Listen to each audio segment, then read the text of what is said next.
Salut à tous. Aujourd'hui sur TechNesh, le test du Huawei P9. Le Huawei P9, c'est le smartphone avec deux objectifs signés Leica, dont un qui permet de prendre des superbes clichés en noir et blanc. Impossible de passer à côté de ce téléphone dont la publicité est assurée par la magnifique Scarlett Johansson. Donc on va voir si le téléphone est aussi séduisant que l'actrice. Le Huawei P9 est une excellente surprise cette année et a un bon rapport qualité-prix. Il intègre un écran Full HD de 5,2 pouces, un processeur Kirin 955, 3 Go de RAM, 32 Go d'interne extensible via microSD, deux appareils photo de 12 mégapixels dont un monochrome et une batterie de 3000 mAh.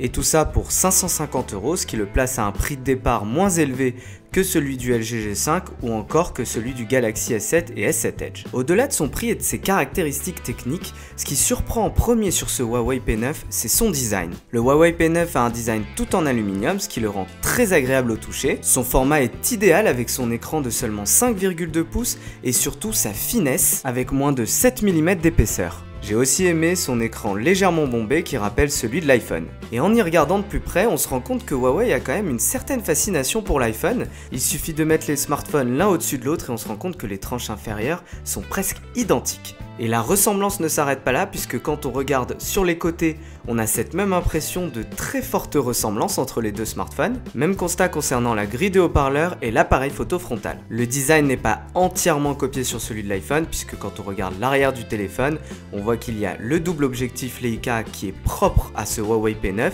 et puis le capteur d'empreinte digitale qui au passage est excellent. Et surtout le logo Leica qui impose tout de suite le respect puisque c'est un des grands noms de la photographie connu par tout amateur de photos qui se respecte. Mais la comparaison avec l'iPhone ne s'arrête pas seulement au design du téléphone. Toute personne ayant déjà possédé un iPhone se rendra très rapidement compte que IMUI, l'interface maison de Huawei, s'inspire très largement de iOS. Contrairement à la plupart des smartphones Android, il n'y a pas de tiroir d'applications, vous retrouvez toutes vos applications sur le bureau, comme l'iPhone. Le système d'onglets dans la barre de notification ressemble pas mal à celui de l'iPhone, même si là pour le coup on n'accède pas du tout aux mêmes fonctionnalités. La fonctionnalité de recherche au sein du téléphone est aussi très similaire à celle de l'iPhone et on y accède comme pour l'iPhone en glissant le doigt vers le bas. Dernière similarité, et j'arrêterai là la comparaison avec l'iPhone, c'est le menu paramètres qui est très similaire entre les deux téléphones dans sa présentation notamment. Huawei s'est donc très largement inspiré d'iOS et c'est pas une critique parce que moi j'adore cette interface, je suis très fan.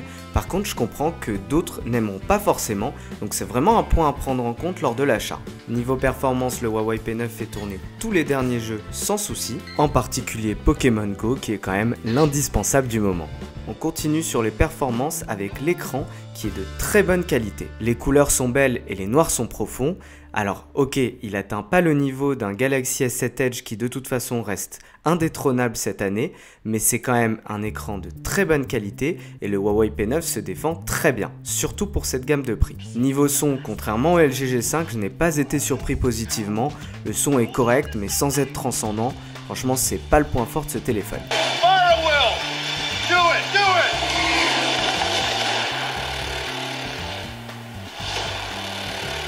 Ce qui n'est pas le cas lors des communications puisqu'on a un très bon son, le Huawei P9 est équipé de très bons composants réseau. Avant d'être un constructeur de téléphones portables, Huawei est avant tout une entreprise de télécommunications qui construit des antennes réseau et c'est pas pour rien si ces téléphones sont en général très bien équipés sur cette partie-là. L'autonomie du Huawei P9 est correcte sans être exceptionnelle, mais elle dépasse largement celle du LG G5 qui est le mauvais élève de cette année sur ce point-là. Par contre, Huawei a eu la très bonne idée de ne pas inclure le chargeur rapide dans le package du Huawei P9, ce qui est complètement incompréhensible.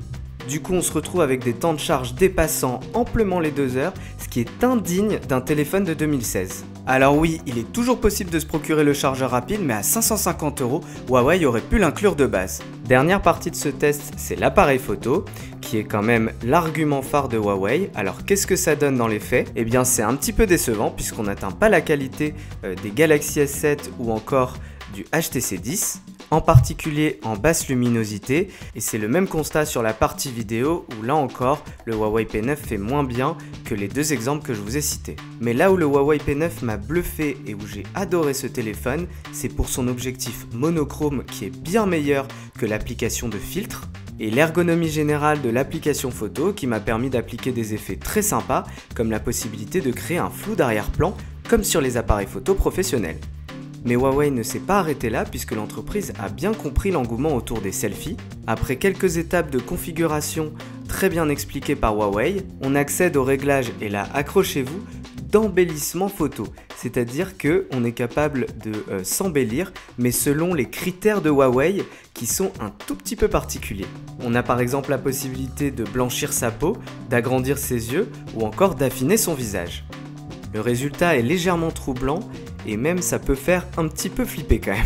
Ce Huawei P9 est un excellent téléphone avec un prix de départ bien moins élevé qu'un HTC 10, un Galaxy S7 ou encore un LG G5. Mais depuis sa sortie, les choses ont un petit peu changé et le LG G5 se trouve maintenant à des prix comparables à ce Huawei P9 et surtout il y a le OnePlus 3 qui est sorti entre temps. Si vous avez aimé l'objectif monochrome, l'interface façon Huawei qui est très proche de celle de l'iPhone ou encore le design et surtout le format que je trouve idéal, eh bien n'hésitez pas à sauter sur ce Huawei P9.